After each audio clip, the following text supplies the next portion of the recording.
Hello दोस्तों, राधे राधे, जय श्री कृष्ण। दोस्तों फिर से एक बार स्वागत है मेरी चैनल जय रणछोड़ पर। दोस्तों नहीं, जो कोई भी है वह तो हम पर हंसता ही है, हमारी परेशानियों पर हंसता है और हमारा मजाक भी उड़ाता है।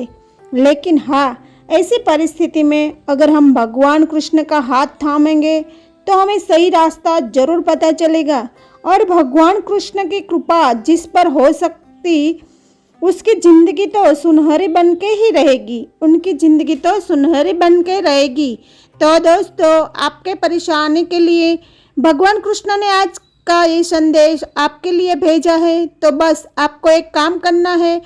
आपके सामने 3 गौ माता दिखाई दे रहे, उसमें से आपको एक ही नंबर को चूज करना है। इनमें से किसी एक नंबर और गौ माता को स्पर्श करना है। आपके लिए वह गौ माता, फिर देखिए भगवान कृष्ण आपसे क्या कहना चाहते हैं, भगवान कृष्ण आपको क्या अनमोल संदेश देना चाहते हैं। तो दोस्तों, ऐसा मानती हूँ कि आपने एक ही माता गौ माता की फ़ोटो को चुना होगा।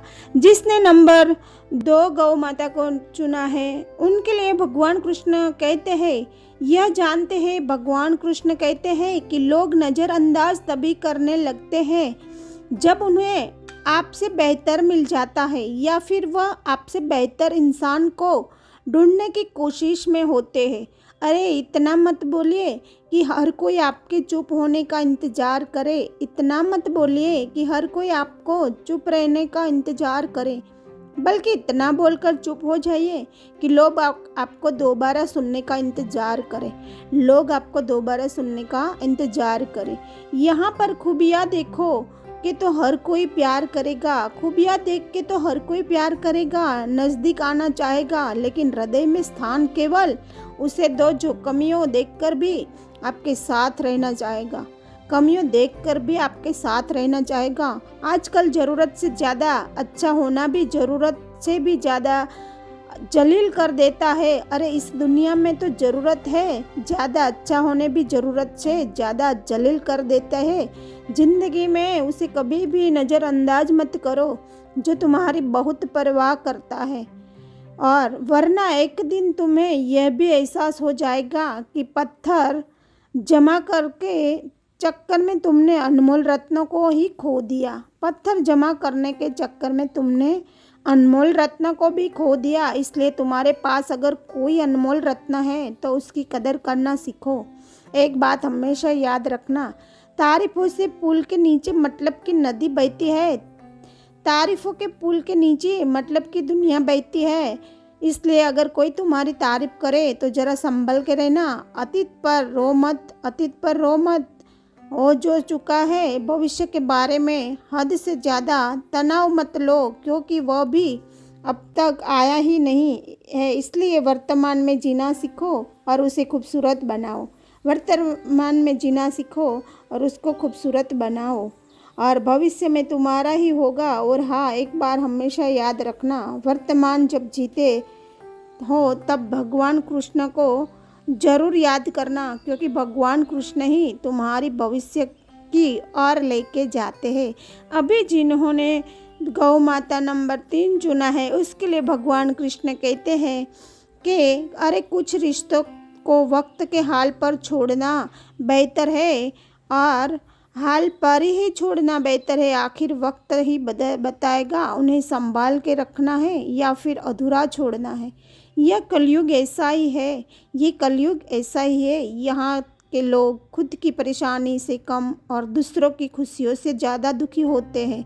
अच्छा ज़रूर होना चाहिए ज़िंदगी में, अच्छा इंसान ज़रूर बनना चाहिए, लेकिन हर किसी के सामने साबित करने की कोशिश कभी ना करें, क्योंकि जो अपना है उसे सफाई देने की ज़रूरत ही नहीं पड़ेगी, जो अपना है उसको सफाई देने की ज़रूरत ही नहीं पड़ेगी। और हर बार जिसे सफाई देने की ज़रूरत पड़े वह कभी अपना हो ही नहीं सकता, वह कभी अपना हो ही नहीं सकता। भगवान कृष्ण का आगे कहते हैं, अरे मूर्खों से बहस करने वाले व्यक्ति बुद्धिमान नहीं है। इसलिए मूर्खों पर ध्यान देने से अलावा अगर अपने काम पर ध्यान दिया तो ज़िंदगी संवर जाएगी, ज़िंदगी संवर जाएगी।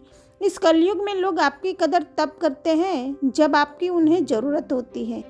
इस जीवन में अक्सर धोखा और दर्द तो अपने ही करीबी लोगों से मिलता है, वरना अनजान लोग तो जरा सा धक्का लगने पर भी सॉरी बोल देते हैं, जरा सा धक्का लगने पर भी सॉरी बोल देते हैं। अरे खुश रहना तो अपने आप को खुश रखना सीखो, नहीं तो दुखी और उदास होना आपकी आदत कब बन जाएगी यह तो आपको पता भी नहीं चलेगा। इस दुनिया में जिन्हें आपके दर्द का एहसास ही नहीं किया उनकी शिकायत करना बिल्कुल बेकार है। अरे जिन्हें अपने दर्द का एहसास ही नहीं किया उन्हें शिकायत करना बिल्कुल बेकार है। इसलिए मैं आपके साथ हमेशा हूँ, आपका यह भगवान कृष्ण आपके साथ हमेशा देगा। और बस एरी और देखिए और मुझ पर भरोसा कीजिए, मैं सदैव आपके लिए ही खड़ा हूँ।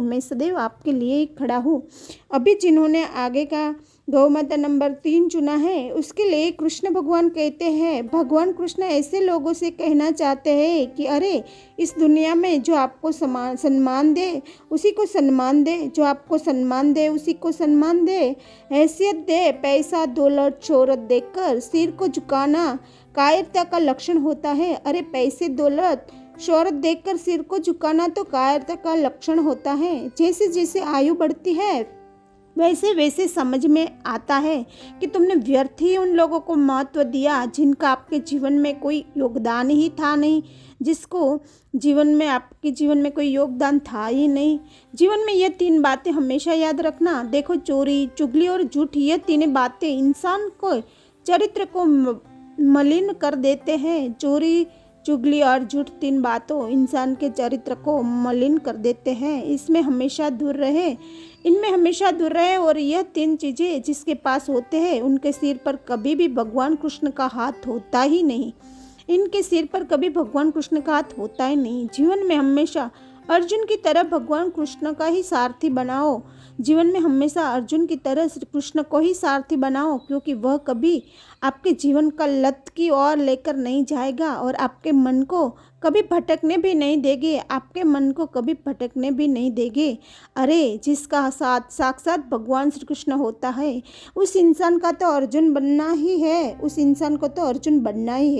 तो दोस्तों, ये तीनों भी संदेश भगवान श्री कृष्ण ने आपके लिए भेजे थे। तो राधे राधे।